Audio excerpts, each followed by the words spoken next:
Imagine a wedding in the heart of a brutal Russian winter. The party isn't in some grand ballroom, but in a palace carved entirely from ice. The furniture, the flowers, even the four-poster bridal bed, all sculpted from the frozen Neva River. This wasn't a fairy tale, though it sounds like one. It was a real event, a bizarre spectacle cooked up by an empress for her own cruel fun. And the legend of that night is even wilder. It's a story of a bride and groom dressed as clowns, paraded through the streets in a cage on an elephant's back before being locked in the ice palace, stripped bare, and ordered to consummate their marriage, or freeze to death. This was the world of Empress Anna Ioannovna of Russia, a ruler remembered for her strange and brutal whims, a woman whose name became shorthand for a dark era in Russian history. But this is also the story of a woman who was dangerously underestimated, a forgotten niece who outmaneuvered a council of powerful men to seize total control of an empire. It's the story of an empress who, while indulging in depraved court games, was also leading Russia into major European wars and shaping the continent's balance of power. The legend says she was so powerful she could fight a war in her sleepwear. So, who was this woman? How did a life of humiliation forge one of Russia's most feared and eccentric rulers? To get the Empress, you first have to understand the forgotten girl. Anna was born in 1693, and let's just say she didn't have the most promising pedigree. She was the daughter of Tsar Ivan IV, the half-brother and co-ruler of the legendary Peter the Great. But while Peter was a literal and figurative giant, a vibrant, ambitious force of nature, Ivan was his opposite. Frail and plagued by health problems his whole life, he was a czar in name more than in practice. This meant Anna and her sisters grew up in the shadow of their mighty uncle, tucked away in a separate, less important household. Theirs was a world of aristocratic isolation, not royal power. Her uncle, Peter the Great, saw his nieces not as family, but as chess pieces. In 1710, a 17-year-old Anna was married off to the Duke of Courland, a small but strategic territory in modern-day Latvia. It was a classic political match to expand Russian influence. The wedding was a lavish, booze-soaked affair. Just a few months later, on the road back to Courland, the young Duke was dead. A popular but unproven story claims he died after trying to outdrink a group of Russian nobles. A widow at 17, Anna was trapped. Peter the Great ordered her to stay in Courland, where she spent the next 2 decades. She wasn't a real ruler there. The duchy was a chaotic place with a Russian representative really calling the shots. For 20 years, she lived in a state of political limbo, often broke and resentful. It was during this long, frustrating exile that she met a local nobleman named Ernst Johann von Biron. He would become her closest confidant and, as everyone at court whispered, her lover. His influence would come to define her entire reign. For 2 decades, Anna was a royal footnote. But in 1730, fate came knocking. The young Emperor Peter II, Peter the Great's grandson, died of smallpox without an heir. Russia's Supreme Privy Council, a committee of powerful nobles, saw their chance. They needed a new monarch, but they didn't want a strong one. They wanted a puppet. And who better than the long-ignored Duchess of Courland? They figured she'd be grateful, quiet, and easy to control. It turned out to be one of the biggest miscalculations in Russian history. The council's offer came with strings attached. A big one. It was a list of rules called the conditions, designed to smash the tradition of absolute monarchy that Peter the Great had built. Under these rules, Anna couldn't declare war, make peace, create new taxes, or even appoint high-ranking officers without the council's permission. She would be a figurehead, and the 8 men on the council would hold all the real power. It was Russia's most radical attempt at a constitutional monarchy, an experiment that wouldn't be seriously tried again until the dawn of the 20th century. Stuck in Courland, Anna agreed. She signed the document and set off for Moscow to be crowned. The council members were thrilled. They thought they had tamed the Russian autocracy, but they'd completely underestimated Anna's ambition, and they'd totally misread the mood of the country. The wider nobility and the powerful Imperial Guards regiments were furious. They saw the council's move not as progress, but as a power grab by a few elite families. They didn't want to be ruled by a committee. They preferred the single, all-powerful ruler they were used to. When Anna arrived in Moscow, she found a wave of support ready for her. Sensing her moment, she orchestrated a masterful piece of political theater. On February 25, 1730, before a huge assembly of nobles and officers, a loyal delegation presented her with a petition. They begged her to tear up the conditions and take on the full, absolute power of her ancestors. Acting surprised, Anna accepted their plea. Then, in a move that has become legendary, she dramatically tore the signed conditions to pieces. The gamble was a massive success. The sky that night was reportedly lit by an aurora borealis, which many saw as a dark omen for the reign to come. Backed by the guards, Anna dissolved the Supreme Privy Council. The men who tried to put a leash on her were systematically crushed. Throughout her reign, the leading members of the powerful families who had dominated the council were arrested, exiled to Siberia, or executed. In one bold move, the forgotten niece hadn't just claimed the throne, she had seized absolute, terrifying power. With her power secure, Empress Anna began to build a court in her own image. First on the list, surround herself with loyalists, which meant importing her crew from Courland. Chief among them was Ernst Johann von Biron. Though he didn't have one single top job, Biron became the undeniable power behind the throne. This flood of Baltic Germans into high-ranking positions, including the diplomat Andrei Osterman and army chief Burkhard Munich, made the old Russian nobility furious. This period would go down in Russian history as the Bironovshchina, the time of Biron, seen as a dark era of foreign corruption. Anna had learned a key lesson on her way to the top. Fear works. She quickly re-established and empowered the Secret Investigation Office, a political police force that became a dreaded symbol of her reign, sniffing out conspiracies and crushing dissent. She also knew that real power came from the military. To keep them happy, she founded 2 new elite guards regiments and gave the nobility a major perk, limiting their mandatory state service to 25 years. But while her advisors ran the state, Anna ran the court.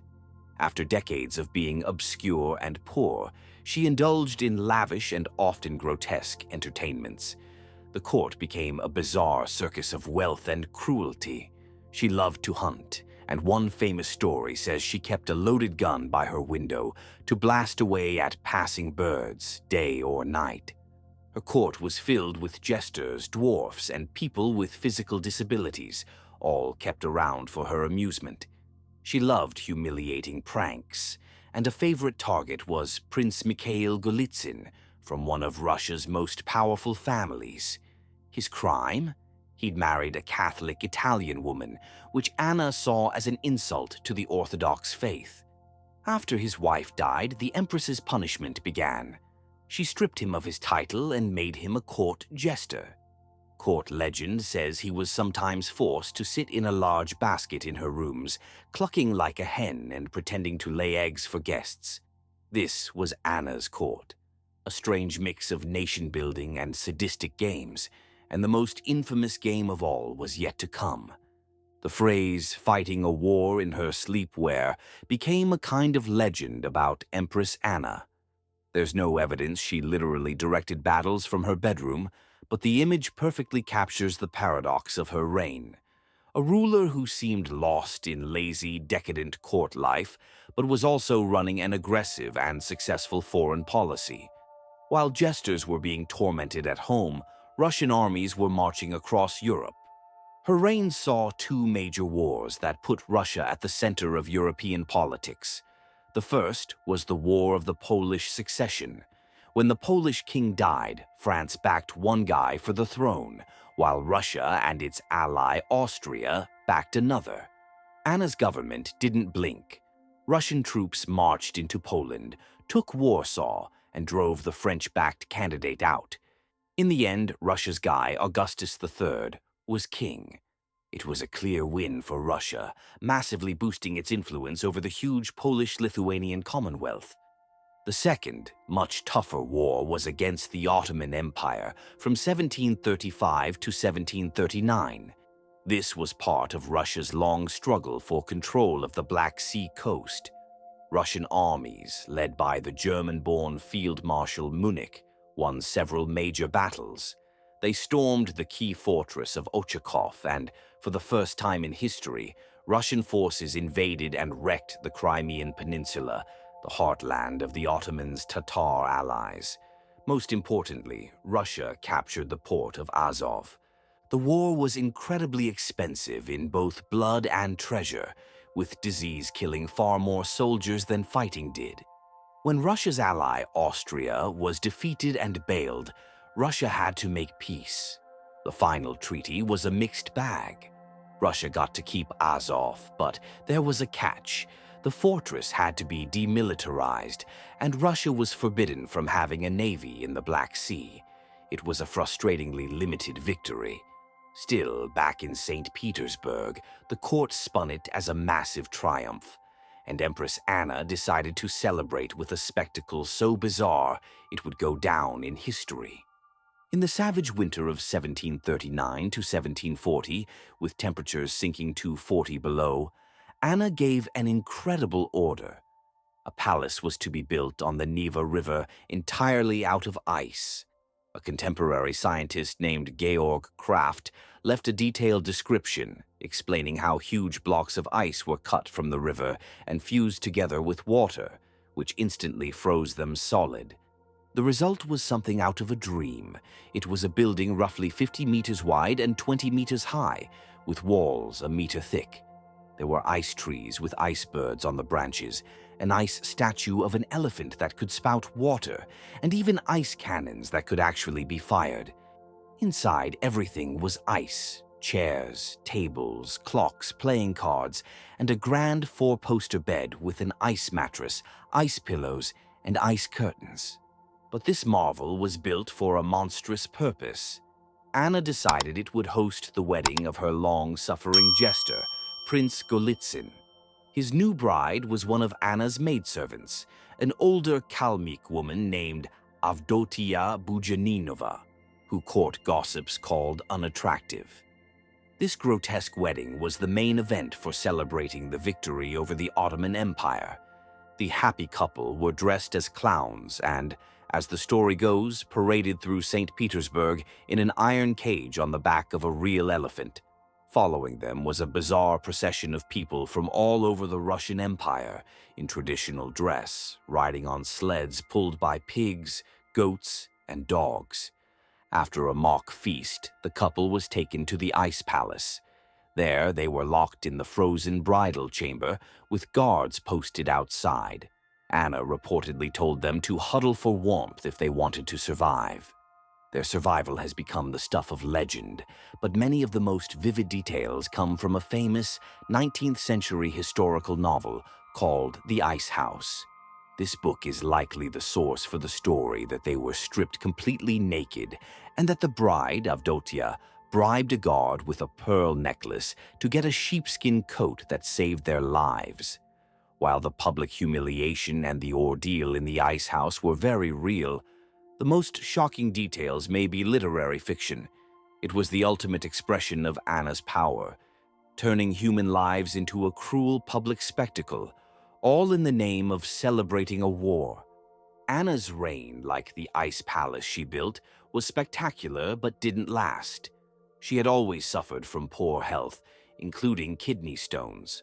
On October 28, 1740, just months after the ice palace had melted away, Empress Anna died at the age of 47.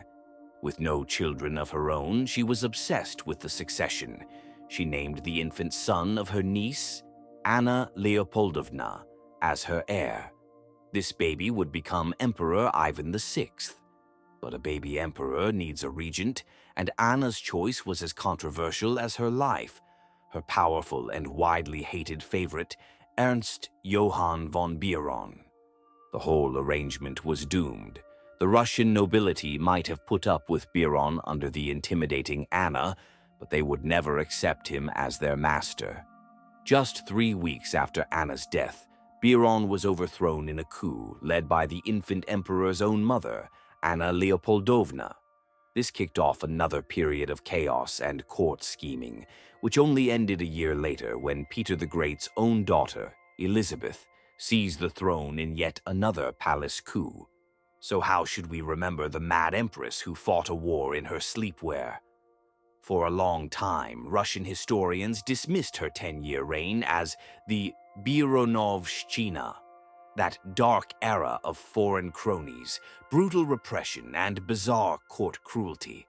The image of the Ice Palace has forever defined her as a monster of theatrical sadism. But that's not the full picture. The woman who made nobles cluck like chickens also continued the modernizing work of her uncle, Peter the Great. She supported the Academy of Sciences, founded the Cadet Corps to train new Russian officers, and reorganized the army. Her foreign policy, for all its costs, was undeniably assertive. She projected Russian power into Poland and stood up to the Ottoman Empire, continuing Russia's relentless push south. Empress Anna is a paradox. She was an autocrat who reveled in personal cruelty, yet effectively steered Russia's rise as a European power. She was the forgotten niece who turned the tables on everyone who underestimated her, only to become a tyrant herself. Her story is a chilling reminder of how the humiliations of the past can breed the cruelties of the future, and how the strangest spectacles in history can unfold right alongside real, world-changing power. If you want to explore more stories of bizarre and powerful rulers from history, make sure to like this video and subscribe to the channel. And let us know in the comments, who is the most eccentric monarch you've ever heard of? Thanks for watching.